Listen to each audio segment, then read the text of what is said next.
Comencem.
Hola.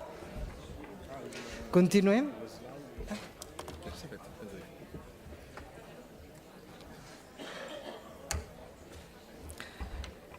Seguirem amb la conferència del doctor Roberto Mezzina, a qui li hem demanat que parli de com s'aborda l'apoderament des de les polítiques i els sistemes de salut mental a Europa. El doctor Roberto Mezzina és psiquiatre, director del Departament de Trieste. Des d'allà va acabar el procés de reconversió de totes les antigues instal·lacions hospitalàries psiquiàtriques cap a la vida independent. Ha obert la primera unitat forense de portes obertes a Itàlia el 2015. Des del 2009 va ser cap del Centre Col·laborador de Recerca i Formació de l'OMS del Departament i també va promoure a partir del 2001 la xarxa internacional de col·laboració en salut mental, de la qual és president. Finalment, dir-vos que al setembre del 2017 la Convenció de l'Aliança Global de Xarxes de Defensa de les Malalties Mentals d'Europa li va atorgar el Premi a la Personalitat Europea, tant per la seva trajectòria de més de 30 anys donant suport a persones amb trastorn mental, com pel seu treball en la creació d'una xarxa de serveis comunitaris alternatius a Trieste que dona suport a les persones amb problemàtiques mentals en la seva vida diària i cara a la seva recuperació total. Passo la paraula al doctor Mezzina. Benissimo, grazie. Agradeço molto la invitazione. Penso che... ma no hablo català. I fins aquí el meu català. Moltíssimes gràcies. Lamento haver de parlar en anglès. Serà un italià anglès, d'acord? Espero que m'entenguin, fins i tot si no parlen anglès gairebé.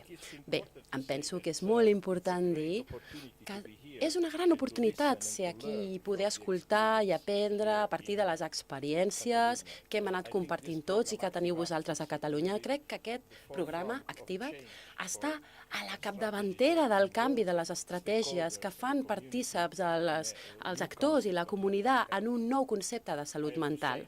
He de dir que Itàlia ha fet una gran transformació, uns grans canvis en el passat, en els darrers 15 anys.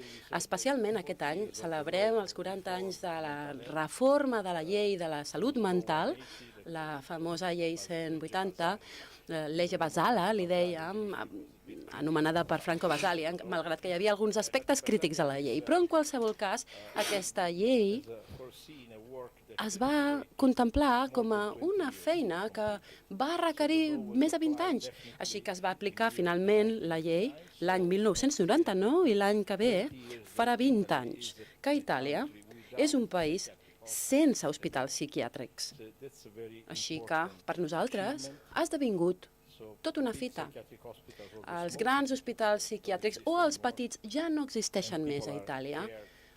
La cura de les persones es fa dins del marc dels seus drets, malgrat que encara poden haver algunes vulneracions de drets i després en parlaré, però tot i així se'n respecta els drets com a mínim en principi. I després de 20 anys, l'any passat, vàrem també parlar dels hospitals forenses, que abans eren terribles a Itàlia, n'hi havia 6, ara ja tots han tancat i s'han substituït per petites unitats regionals connectades amb els serveis comunitaris.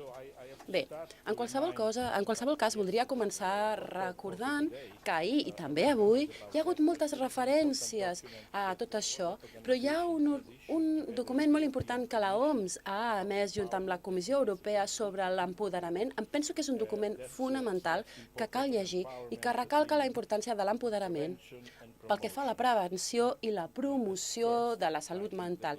Primer, perquè fa a la declaració per a Europa del Pla d'Acció per la Salut Mental, però no només amb això, és una de les primeres prioritats pel futur.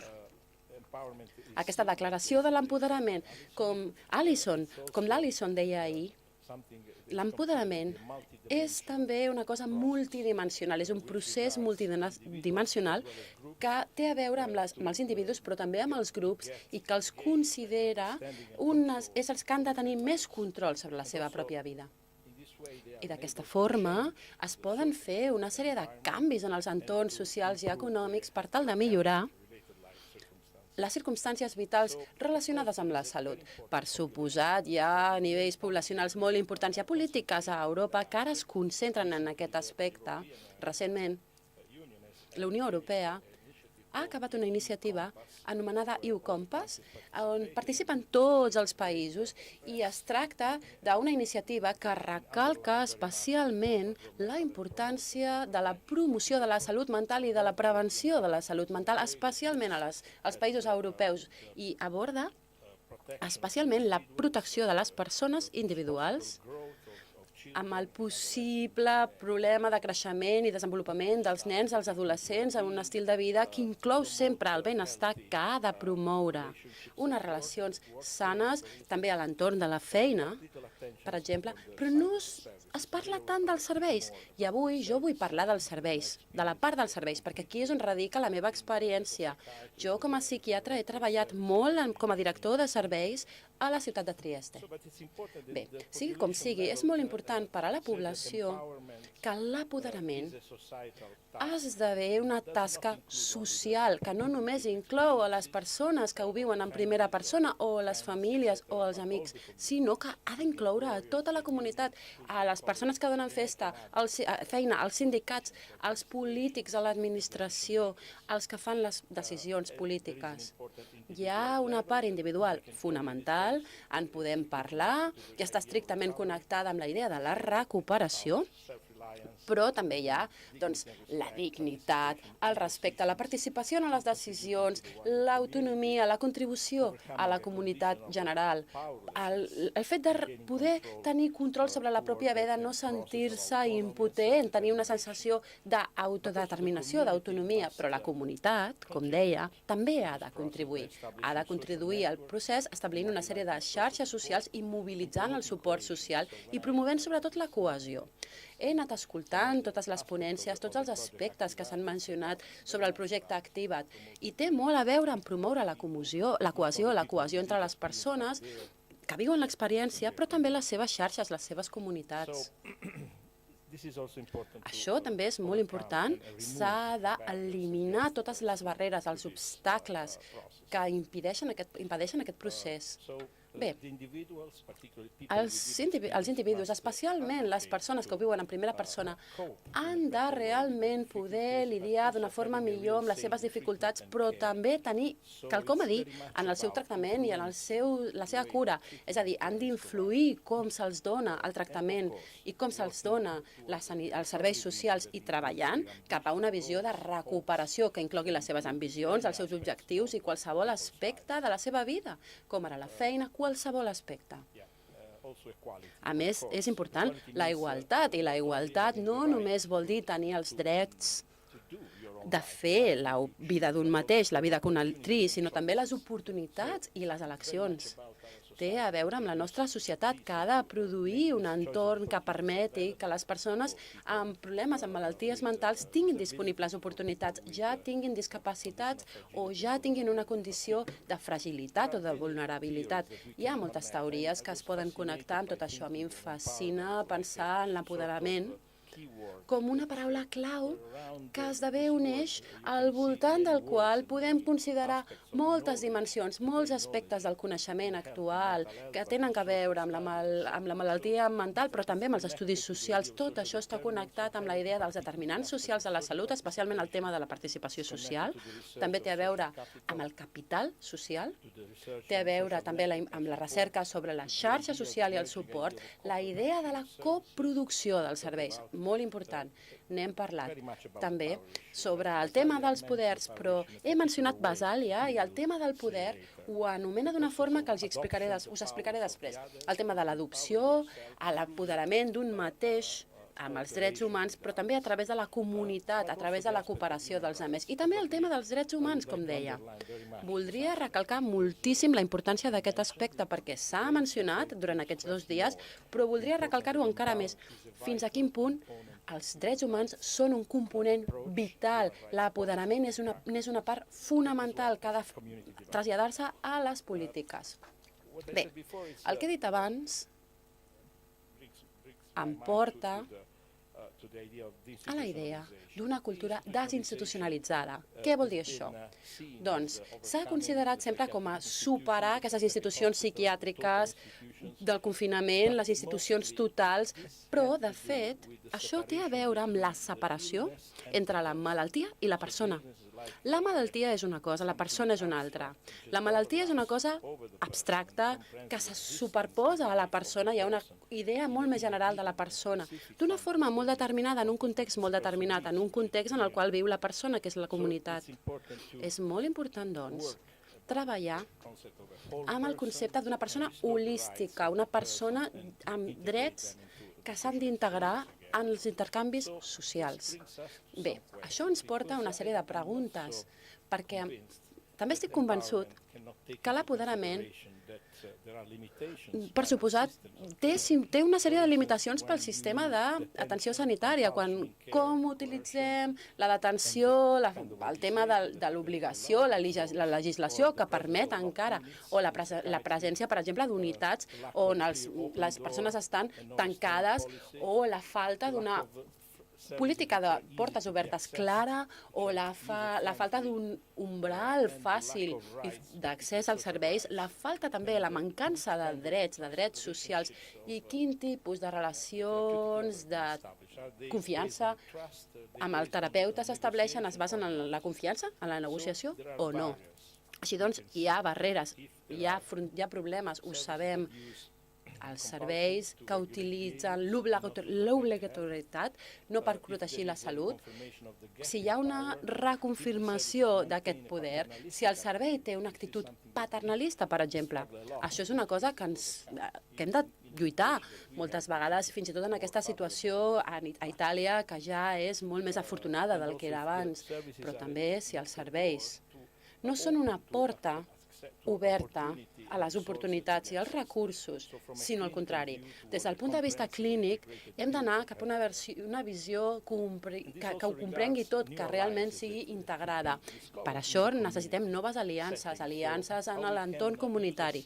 Com podem utilitzar els nostres serveis per optimitzar els intercanvis i les relacions entre els professionals de la salut mental, que, més que ningú, haurien de ser sants. Per poder ajudar els altres haurien d'estar sants, però a més, els professionals mentals i també les persones que viuen l'experiència en primera persona, els familiars, la resta de membres de la societat, de les associacions, els voluntaris, la societat civil, etc.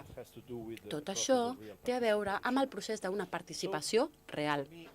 Per mi, la transició entre unes institucions psiquiàtriques i una veritable salut mental encara segueix oberta, perquè requereix que sorgeixin subjectes socials diferents que contribueixin a aquesta salut real mental.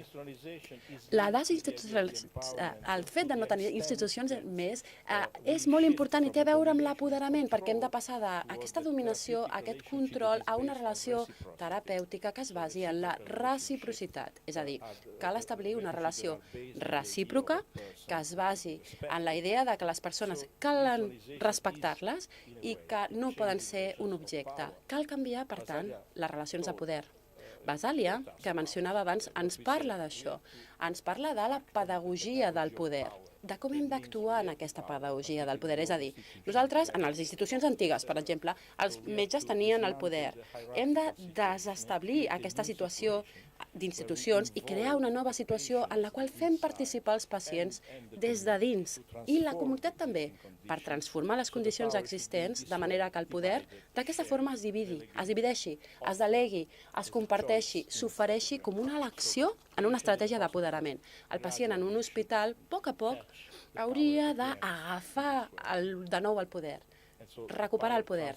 I aquest procés de transferència del poder podria començar desmantelant aquest ordre jeràrquic de les organitzacions i passar-los a unes organitzacions més horitzontals. Però de vegades això no ho veiem, fins i tot en els serveis de la comunitat. És un esforç que cal fer, crear una veritable democràcia dins dels nostres serveis. Molt bé. Què ha fet la nostra associació? Doncs moltes coses. Aquí tenim la declaració sabem molt bé que hi ha un pla d'acció de salut mental amb una sèrie de principis que tots nosaltres coneixem veiem aquí a la pantalla. Com podem veure, l'apoderament n'és un dels principals. És a dir, les persones amb trastorns mentals i discapacitats haurien de participar en les polítiques, la planificació, la legislació, la provisió de serveis i l'avaluació dels serveis de salut mental, i tot això té a veure amb un enfocament més multisectorial i un altre principi fonamental que és el dels drets humans. L'OMS també ha promogut una política molt important que probablement Espanya coneix molt bé, perquè sé que Astúries s'ha utilitzat com una eina d'acreditació per als serveis, que s'anomena Programa de Drets de Qualitat, Quality Rights Program, que intenta millorar la qualitat dels serveis i també el respecte per els 5 articles fonamentals de la Convenció dels Drets Humans de les Persones i també de les persones amb discapacitat. Per tal de fer-ho, cal la participació de la societat civil, cal crear la participació que pugui influir en les pràctiques a les institucions, però també a la presa de decisions, que pugui reformar a nivell estatal la legislació si cal. És molt important tenir una sèrie d'eines i anar a les institucions per tal de comprovar que estiguin respectant els drets humans, no d'una forma que impliqui confrontació, sinó fent partícips els propis metges. I això ja s'ha fet. S'està intentant fer amb una sèrie de models importants que tenen ja uns manuals. He sentit parlar dels manuals que teniu aquí, d'Activa't, i també d'alguns dels aspectes que realment se solapen amb el que jo dic i amb el que l'OMS també recalca com a important. Hi ha un manual per promoure la recuperació als serveis o per donar suport entre persones del mateix nivell o per funcionar amb les associacions de la societat civil i implementar estratègies per acabar amb l'exclusió i també la contenció. Es pot descarregar des de la pàgina de l'OMS i és molt útil per tots aquells que pensen que l'exclusió és un tractament inhumà i una vulneració dels drets humans. Això està justificat no només des de la perspectiva psiquiàtrica, sinó que hi ha més justificacions. Bé, tot això té a veure amb tot un gran ventall de drets. Els drets no només se limiten a la llibertat personal o a l'accés igualitari a la llei. No, també té a veure amb ser lliure dels tractaments inhumans, però també el dret a l'educació, a la salut, a la rehabilitació i a la feina. Hi ha aquí exemples que intenten establir alternatives al sistema actual de salut mental. L'OMS ha començat a fer un catàleg en els darrers mesos, que s'acabarà aviat. Aquesta és una llista que hem fet d'una forma força artesana amb alguns col·legues, però acabarem publicant un capítol d'un llibre amb l'Associació de Psiquiatria Mundial. No els interessa al principi, però després no se n'han adonat que potser això era transgressor. Però bé, aquí tenim una llista de pràctiques alternatives. Per exemple, una presa de decisions amb suport des d'un defensor del poble fins a pràctiques d'advocacia conjunta, participació dels actors, grups, de familiars, també tota mena de serveis de recuperació, aquest triàleg, aquest diàleg obert del qual sentíem parlar ahir, etc. Itàlia s'ha vist molt influïda per associacions, especialment de familiars, perquè això era un tema candent que ja tenia una trajectòria molt llarga abans de la implementació de la reforma, especialment UNASAM, que forma part de l'associació UFAMI, una associació europea de la qual vam sentir parlar ahir. I també hi ha hagut una sèrie d'experiments sobre la participació als serveis, com a Trieste, per exemple, i a d'altres llocs arreu d'Itàlia. L'experiència d'UFE, per exemple, a Trento, són els usuaris i familiars experts. Això és el que fem participar en els serveis.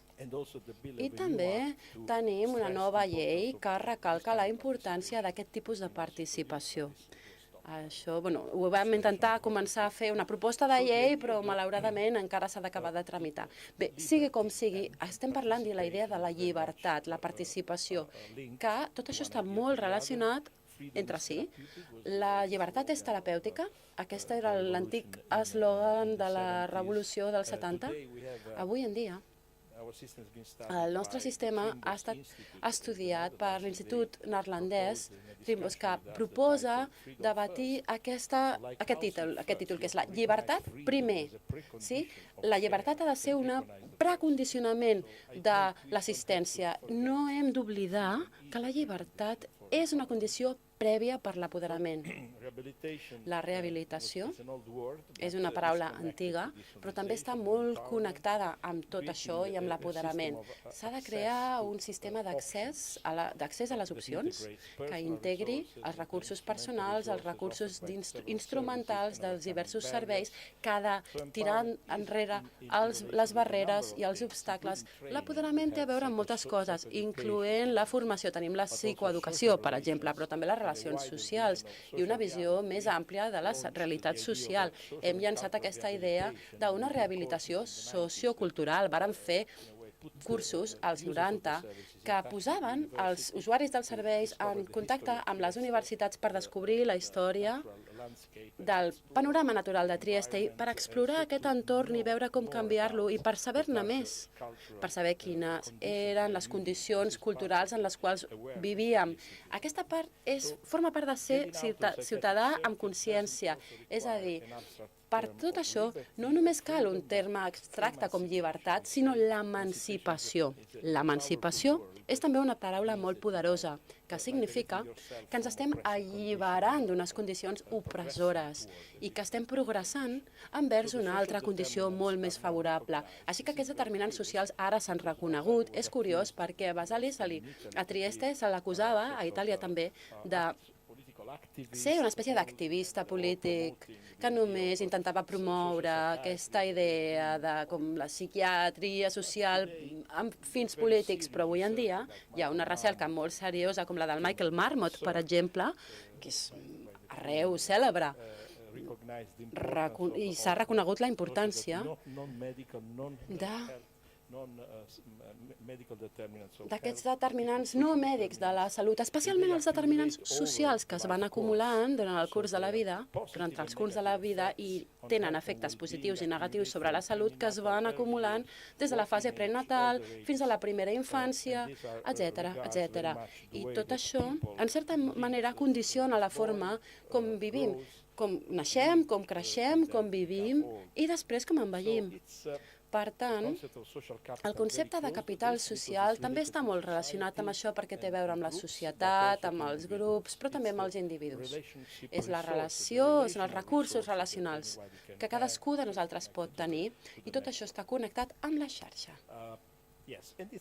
Bé, és important recalcar un cop més que tenim el capital social ben vinculat amb la idea de la confiança i la reciprocitat i la participació civil. Així, les institucions, els serveis que puguin promoure la confiança seran els que tindran més èxit a l'hora de promoure el capital social. Això, Coleman, per exemple, o Patman als 90 ja ho van investigar, però ho hem de recordar.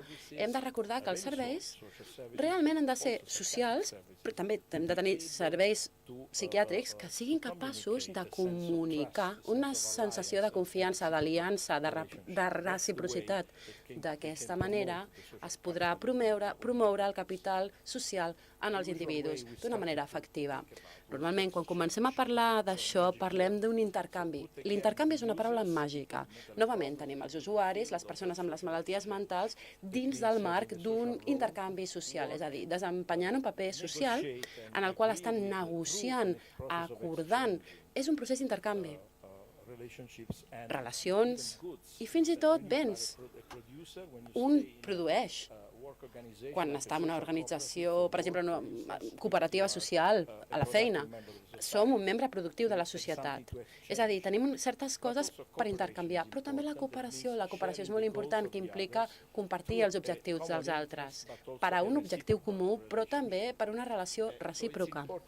És fonamental, doncs, recordar-ho quan parlem d'organitzacions molt complexes, com la Federació Catalana. You have different subjects. Hi ha diferents temes, incloent els usuaris del servei, els cuidadors, els professionals, tots ells poden contribuir, però cal reconèixer que s'ha de crear una situació en la qual hi hagi objectius comuns, sense confondre els papers, però creant Central core of un nucli d'objectius comuns. La coproducció. Aquesta també és una paraula de moda, La coproducció ve dels Estats Units, d'un economista que va guanyar, Eleanor Ostrom, que va guanyar Premi Nobel, que vol dir donar els serveis socials d'una forma recíproca. Novament, la idea de reciprocitat que reconeix a les persones com a recursos, com a actius. Totes les persones poden participar mitjançant la veritable reciprocitat. Un cop i un altre, els mateixos conceptes van sortint un cop i un altre, però, de fet, el que és important és que aquesta coproducció és una forma de transformar els serveis públics, per tal de transformar la situació actual, reconeixent els altres com una part de nosaltres, com a socis que estan al nostre mateix nivell. Aquesta és la ciutat de Trieste. No és la meva ciutat natal, vaig néixer al sud, però és una ciutat molt bonica. El model de Trieste no només va ser el primer lloc d'Europa que va tancar les institucions psiquiàtriques el 1980 per fer aquesta reconversió dels recursos als serveis comunitaris, sinó que, a més, el model Trieste va intentar passar a una visió holística de la persona, on això forma l'aspecte central de l'atenció mèdica, creant tot un sistema al voltant de la persona, i no un sistema que oprimís a la persona d'una nova forma de dominació, sinó en un sistema que serveixi a la persona, que la tingui en el centre de la presa de decisions. I és així com reconeixem i com l'OMS ens reconeix com un centre de col·laboració des de fa molts i molts anys, 30 anys. És fonamental dir un altre cop, sé que a Catalunya seguiu tenint problemes amb algunes institucions de model antic. Això em sorprèn, perquè estem parlant d'un programa tan avançat i després encara teniu institucions residuals que actuen així. Crec que és fonamental. La transformació de la salut mental ha de començar als hospitals psiquiàtrics. No és una cosa que hagi d'afegir. Comença amb la transformació de les unitats de psiquiatria. I allà s'han de crear llocs on realment les condicions canviïn, on no hi hagi aquest aïllament social i aquesta exclusió social, malauradament. Els principis dels serveis tenen a veure amb la responsabilitat a la comunitat, ser responsable, especialment tenir una presència activa, tenir aquesta mobilitat, aquesta proactivitat que proporcioni una continuïtat assistencial, responent a les crisis dins de la comunitat, reduint l'ús de llits hospitalaris, aquesta integració del treball social, el treball en equip. Aquest és un dels centres al qual vaig col·laborar. La rehabilitació, doncs, com deia, té a veure amb crear, reconstruir els drets. Aquí podem veure la situació actual a Trieste, amb 4 centres de salut mental, amb llits. És una experiència només per crear un entorn molt càlid per les persones amb crisis, però en allà els equips coneixen a les persones i només estan allà per donar-los suport en els moments més difícils. És un lloc molt petit, una unitat molt petita, en un hospital més gran, que també és per la ciutat del costat i Trieste, i també té un servei molt important de rehabilitació i suport residencial. Però tenim molts socis, no només cooperatives socials, sinó també associacions de famílies, d'usuaris, clubs socials, llocs de recuperació, etc. Aquest centre, el CMH, és l'eix. És un lloc on es pot accedir i obtenir una resposta immediata sense una llista d'espera. Tenim un equip multidisciplinari i també és un servei multifuncional. Aquí podeu veure alguns dels aspectes, algunes imatges del centre. És un entorn molt normalitzat perquè recalquem la important d'aquest canvi d'una hospitalització a la hospitalitat. El pacient passa a ser una espècie de propietari dels serveis. No és un pacient o un una persona que rep d'una forma passiva els serveis. No. Aquí veiem que des del punt de vista epidemiològic aquest sistema funciona i porta funcionant 40 anys d'una forma molt reeixida.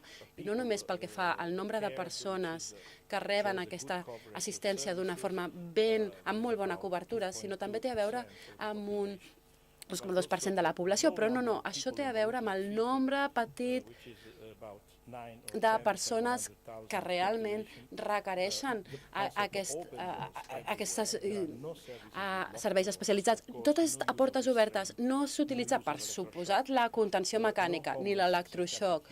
No tenim persones sense llar. Les persones participen en les cooperatives socials, més de 300 persones per any.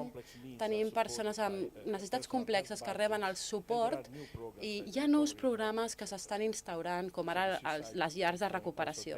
Així que el suïcidi també està baixant. Tenim doncs un pressupost per a salut personal i ara forces experiències a Europa i em penso que és una bona manera d'apoderar les persones. Perquè amb aquest projecte personal cal estar dins el pla i el pla es coprodueix entre l'usuari del servei i els que fan el servei amb la participació dels serveis socials o fins i tot recursos privats. Això té a veure amb superar els problemes i assolir els objectius que s'han pactat prèviament amb la persona en una vida personal. I inclou també les ONGs, les cooperatives socials, que són socis aliats en aquesta manera de gestionar el pressupost personal. Ho reben directament i poden pagar els serveis addicionals que necessiten per la seva vida habitual, per la seva vida, el que necessiten juntament amb l'atenció clínica. Un altre experiment té a veure amb la microàrea. Es tracta d'una iniciativa de desenvolupament social orientada i centrada en 20 zones de la ciutat, ara mateix, amb una població mitjana del voltant de 1.000 persones cadascuna. I la intervenció es basa en intentar aprendre sobre les condicions sanitàries de salut de les persones amb una estratègia fins i tot porta a porta, si cal, o amb la participació directa, amb una oficina única per concentrar totes les polítiques d'allotjament, salut, etc., salut social, garantint-ne la integració per intentar evitar les hospitalitzacions necessàries, la polimedicació i desenvolupant aquesta cooperació amb les associacions, amb els voluntaris, etc. Tot això, novament, promou la cohesió en aquestes àrees. És fonamental obtenir resultats i ara a l'Universitat de Turín, el grup de Costa, per exemple, ho ha estat estudiant. Les persones necessiten, per exemple, amb psicosis, hem aconseguit reduir-ho a la meitat. Doncs què passa a la resta de les ciutats? Les persones reben, per exemple, admissions a urgències per condicions cardiològiques. També s'ha reduït el 28%. És a dir, estem obtenint resultats. És fonamental tenir un apoderament paral·lel. Les persones que utilitzen els serveis, les famílies, les xarxes socials i l'apoderament també dels treballadors de la salut mental que poden treballar amb aquesta visió social per promoure tots aquests processos. Així doncs, el treball en xarxa dels serveis és un ingredient fonamental. Hem de reconèixer les famílies perquè es tracta de subjectes col·lectius i hem començat a treballar amb les famílies com a grups. És una manera senzilla de detectar les seves necessitats i poder elaborar una forma de psicoeducació més elaborada a posteriori. Però no em penso que només es tracti de proporcionar instruments de coneixement, sinó que realment el que cal és obrir, parar l'orella, escoltar les necessitats de les famílies i canviar els serveis en conseqüència. És a dir, no només podem dir la psicoeducació és una cosa que es dona des de dalt fins a baix en funció d'un coneixement que nosaltres disposem i que és abstracte, sinó que no, és al revés. Requereix la interacció i també l'intercanvi, reconèixer els comentaris de les famílies i millorar en conseqüència els serveis. Així és com hem intentat treballar, portem treballant així 20 anys I d'aquesta manera s'ha començat a augmentar la xarxa de famílies que treballen entre elles i hem creat les primeres associacions. De la mateixa forma amb les organitzacions de consumidors, dels primaris, però també amb els altres, com els amics, els familiars, fins i tot els veïns, que formen part en aquest procés de crear grups. Així doncs, hem creat aquestes reunions de grup i, novament, el suport als grups que intenten tirar endavant iniciatives. La recuperació està molt connectada amb la nostra forma de treballar en el concepte de ciutadania. I tot això ve de moltes fonts, ho sabem, de molta recerca, ho coneixem molt bé. També en els països anglosaxons tenim aquesta idea de ciutadania, però per nosaltres la ciutadania és quelcom que és bàsicament una pràctica d'exercir els drets. No és una cosa abstracta, és una cosa que està en el nucli dels esforços de recuperació. I pel que fa a la recerca, hem participat amb la Universitat de Yale, per exemple, d'Estocolm o d'Oslo, en la darrera dècada, amb entrevistes de persones en recuperació, centrant-nos en els problemes socials, reconeixent els punts d'inflexió en la recuperació que es basen en les experiències i després amb la intervenció dels serveis. Realment, el punt d'inflexió són les oportunitats que s'obren, com per exemple els grups d'ajuda mútua, els esports, fins i tot moltes altres coses. Hem començat a desenvolupar aquest tipus de participació social. He d'anar ràpid perquè m'estic quedant sense temps, però vaja, realment ara mateix estem passant cap a un suport entre parells i ara estem intentant facilitar formació per als equips i també participar en una carta de recuperació per orientar la visió. I és un projecte molt pràctic, com la Casa de Recuperació, que estableix aquesta experiència de diàleg obert amb els joves, un diàleg obert, com dèiem, fonamental. I molt ràpidament vull parlar del Col·legi d'Apoderament. És una iniciativa europea amb 6 països que intenten promoure paquets d'atenció sanitària, però això s'ha fet per les persones que viuen en primera persona l'experiència i els professionals que treballen en sinergia. Alguns dels exemples, parlem de diners, però estem parlant dels temes, per exemple, parlem de diners, la meva vida, els meus drets, etc. Anem parlant amb formació molt específica, no només sobre el que implica estar malalt, sinó d'una forma positiva, com una experiència positiva. Aquí veieu algunes de les xifres.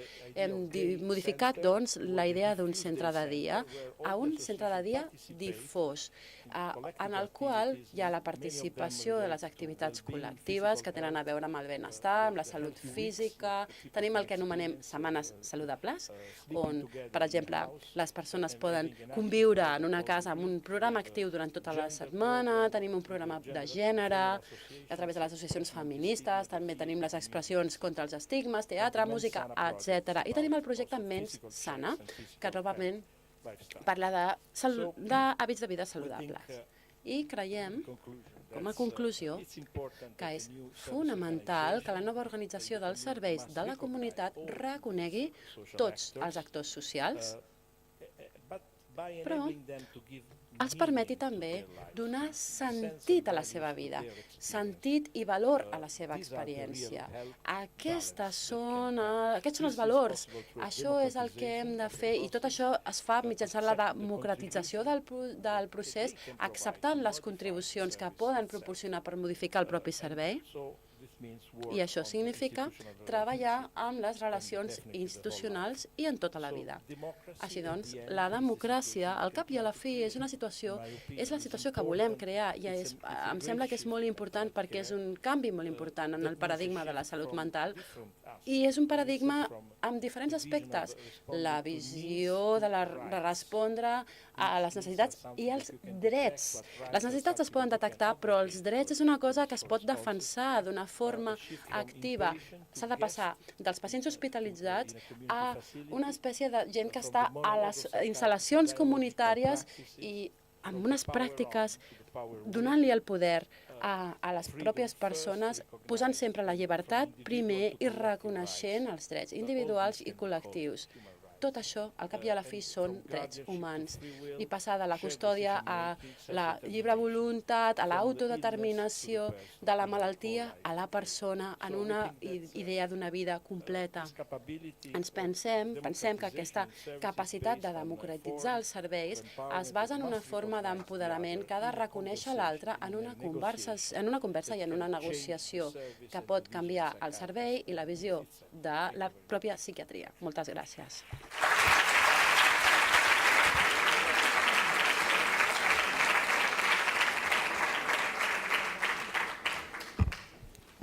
Bé, moltíssimes gràcies per tanta informació i també per ensenyar-nos la realitat que teniu i que heu construït a Trieste. Tindríem ara un quart d'hora molt justet per preguntes. Sisplau, tu, allà n'hi ha...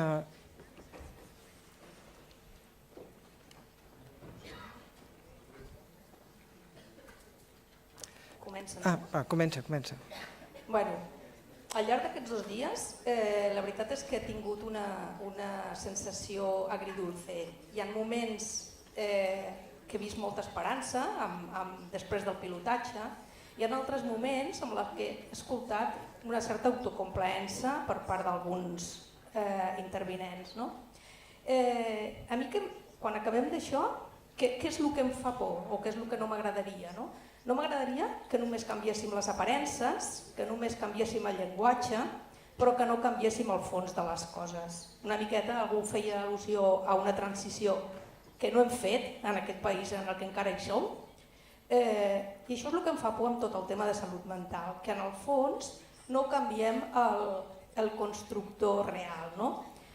La desaparició dels hospitals psiquiàtrics, no hi ha ningú que no ho subscrigui, però la veritat és que almenys en aquest país i l'experiència personal, soc familiar d'una persona amb problemes de salut mental, és que els hospitals psiquiàtrics han desaparegut però els han inclòs dintre dels hospitals generals amb el mateix funcionament quartelari que tenien com hospitals mentals, amb la qual cosa és el canvi d'aparença però no és un canvi real. Amb què em baso per dir això? Per exemple, les unitats de psiquiatria d'aguts dintre dels hospitals generals són les úniques unitats de l'hospital que tenen unes hores concretes de visita. Són les úniques unitats on el familiar no pot acompanyar una nit amb un familiar, cosa que no passa a la resta d'unitats dels hospitals. Suposo que estem tan acostumats a que sigui així, hem normalitzat tant això, que algú deia ahir que tenien que normalitzar l'abordatge a les persones amb problemes de salut mental i en el llenguatge quotidià, però jo crec que hem de desnormalitzar certes coses que les hem viscut durant tots aquests anys i que les trobem normals. No són normals. No és normal que jo no pugui acompanyar el meu fill si ell vol una nit per relaxar-lo i si en canvi estigués a neumologia ho podria fer. Per exemple, no és normal que estiguin obligats a anar amb el pijama tot el dia dintre d'una unitat, o sigui, és un règim quartilari. Ja sé que alguns professionals potser diuen que per fer certes coses es requereix un pressupost que no tenim. I en base a això, a mi m'agradaria que potser el que tindria que fer és un exercici de reflexió de què dediquem al pressupost de salut mental. Jo he vist prescripcions, i una mica amb la línia que parlava el doctor sobre el tema de la polimedicació, jo he vist prescripcions de fàrmacs psiquiàtrics d'un import de 3.500 euros al mes.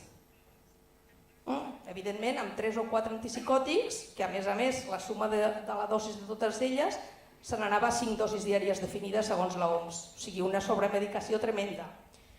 Potser tindrien que dedicar menys diners a fàrmacs, estem parlant de 3.500 al mes, i més altre tipus de suports, perquè per lo que he vist amb alguna transparència, el ràtio en l'Hospital de Trieste d'equip professional i residents, des de luego no es compleixen a les unitats d'aquí, és bastant més alt.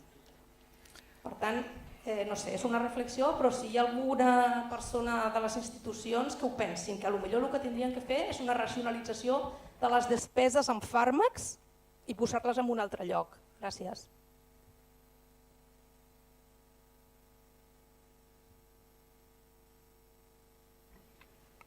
Agree.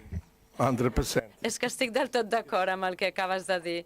Al 100% d'acord amb el que acabes de dir.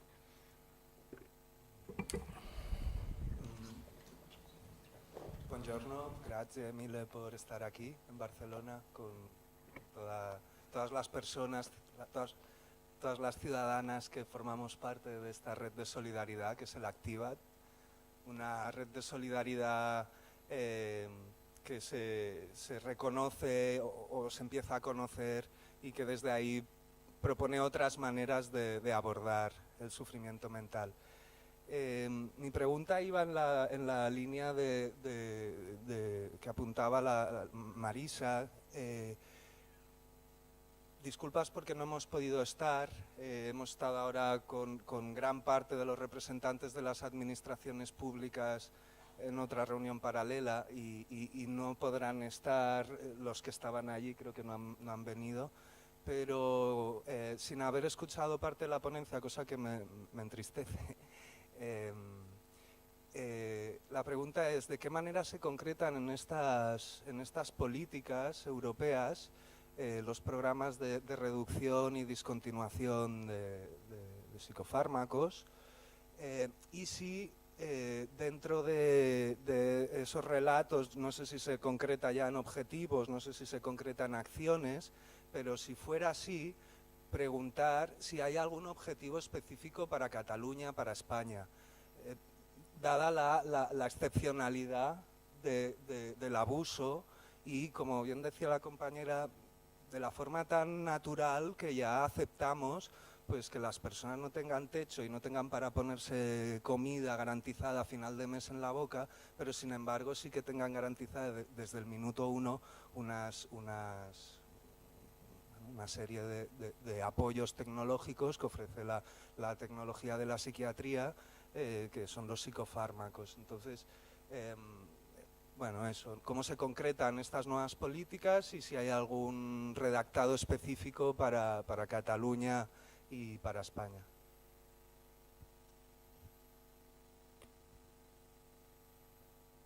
Well, Pues bien, I just mentioned bé, that as far as I know, diré que pel que jo sé, no hi ha polítiques de la OMS, diguéssim, per reduir la medicalització, però sí que hi ha una política per un ús apropiat de la discontinuació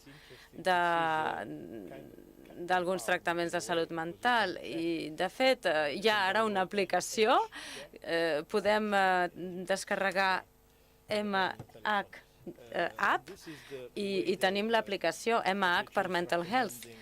I bé, això doncs, ens recomana una via correcta per als clínics, per als professionals, per tal de poder respondre.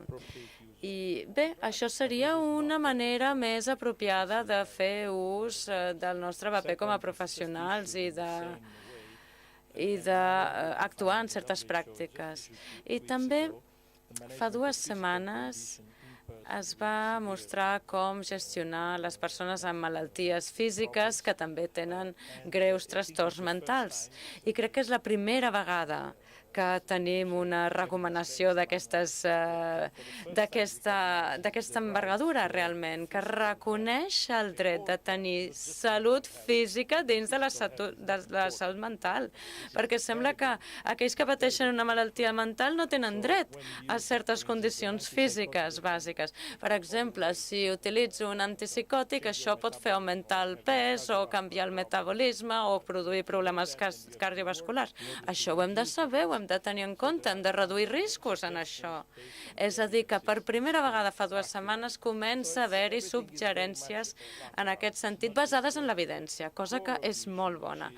I després hi ha, bé, el nucli de la qüestió, com fer-ho per tal de millorar la complexitat de l'oferta d'atenció sanitària que podem proporcionar. I no basant-nos només en un model biomèdic, com ja s'ha dit, sinó en un model molt més holístic.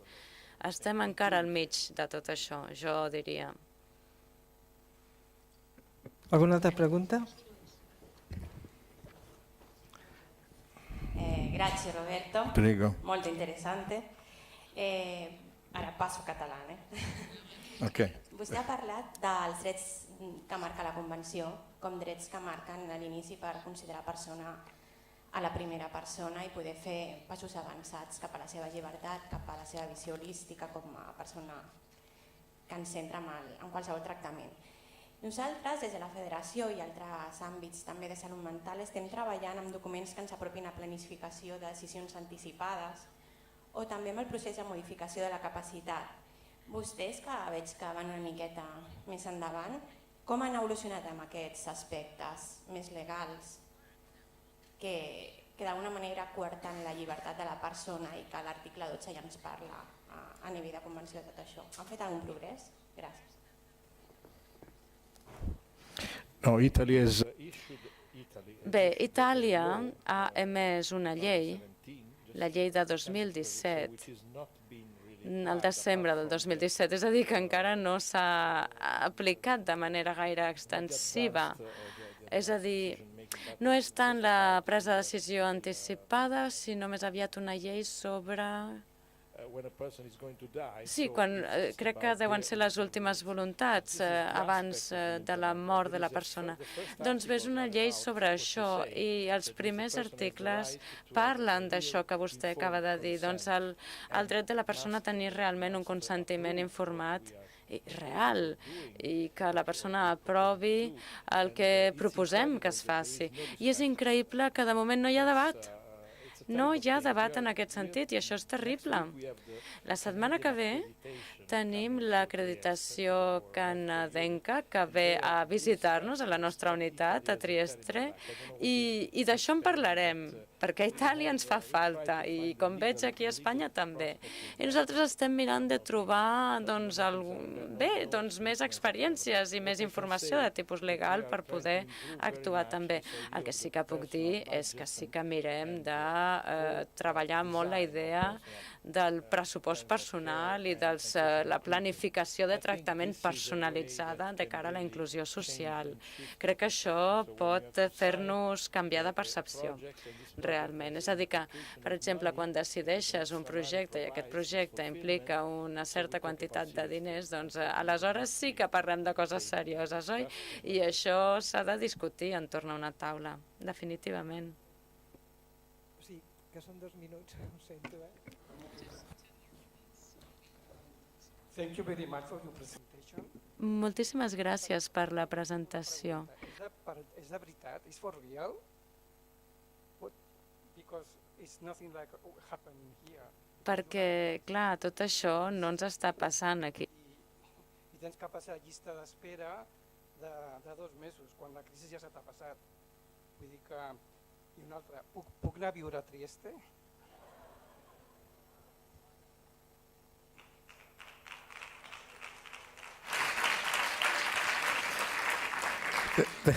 Thank you. Well, we have some request of intervention from Ukraine to Australia.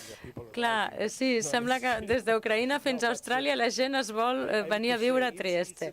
No, aviam, he de dir que és una oportunitat per mi dir que, bé, aquest sistema a la nostra regió costa menys que el promig de despesa italiana en salut mental. Menys que el promig, perquè és gairebé un servei públic, gairebé no tenim institucions privades finançades per l'Estat a la nostra regió. I no és només Trieste, és tota la regió, són 1.200.000 persones. I són 3,43% del pressupost de salut mental. I això inclou vivenda, ocupació, formació professional. És important dir que no estem actuant d'una manera cara. El model que defenem no és pas car. És que hauríem de calcular el que ens costaria un hospital mental tradicional i si pensem en com costa, quan costa un hospital mental tradicional i ho comparem amb la despesa actual, l'hospital tradicional costa 2 vegades més del que costem nosaltres. Però és una demostració que ens diu que bé, no podem tenir un sistema que no és car i que és sostenible i que pot sobreviure a les crisis econòmiques. Les crisis econòmiques no són un pretext per no tenir un bon sistema basat en la comunitat.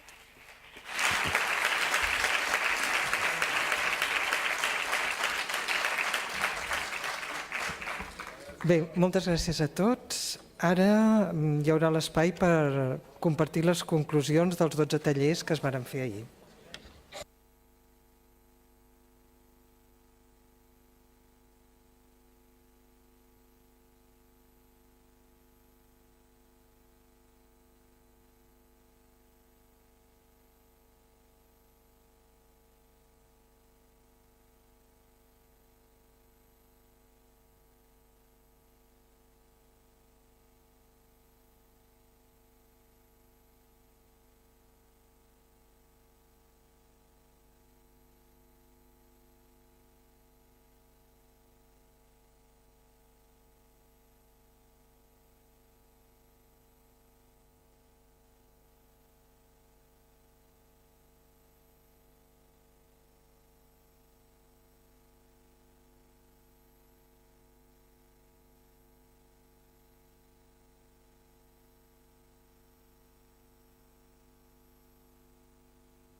Empiezo.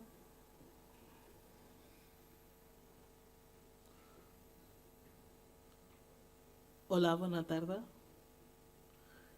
És un plaer per mi estar aquí. Ha estat un plaer escoltar el Roberto Mancini, crec que es diu. Jo vaig estar a Trieste i va ser una experiència espectacular perquè vaig veure que un psiquiàtric es convertia en una altra cosa. Es convertia en un espai artístic, en un taller, i com la gent treballava allà. Era tot un plaer veure el canvi que s'havia produït en un espai que abans era un lloc de dolor i de sofriment. L'espai Franco Basaglia, ara improvisaré una mica, però m'agradaria improvisar amb tots vosaltres. Franco Basaglia va ser el gran lluitador dintre de l'espai de Trieste i ell es va dedicar a les institucions. Frank Fanon era un lluitador per als drets civils de les persones negres i ell va lluitar dintre d'un hospital també a Argèlia. I tots aquests són els nostres referents, no? Referents que de mica en mica han aconseguit lluitar per un ideal i és el fet de que la realitat de les persones que patim la locura sigui diferent. Jo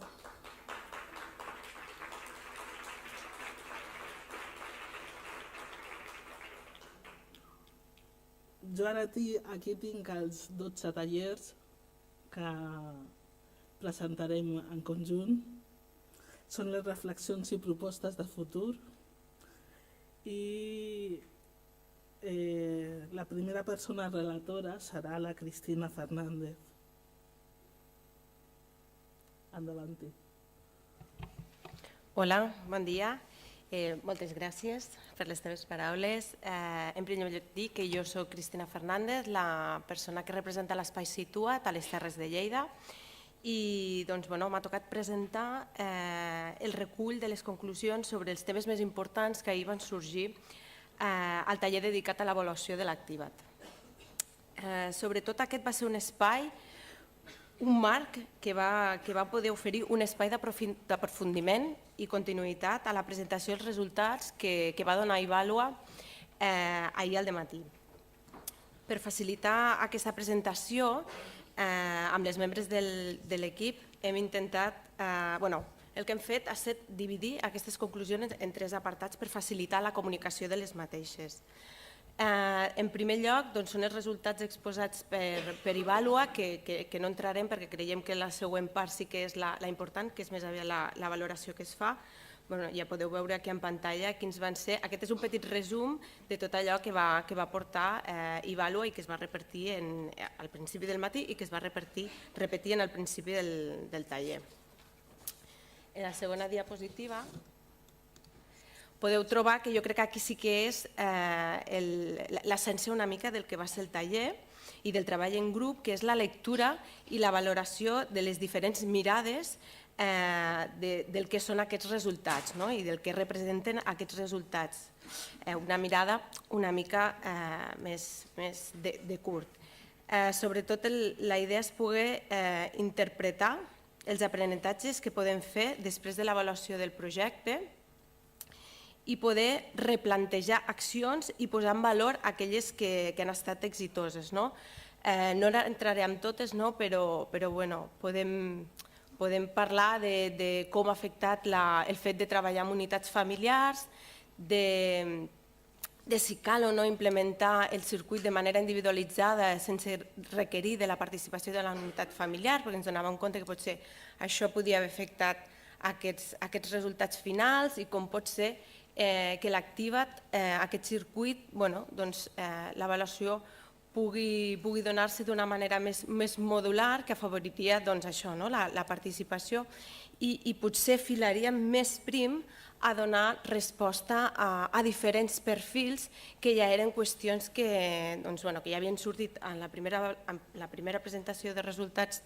d'Ivalua i després vam poder aprofundir en el taller. Aquesta seria una mica la fotografia respecte a la valoració que van fer els diferents professionals, les diferents mirades respecte als resultats del pilot.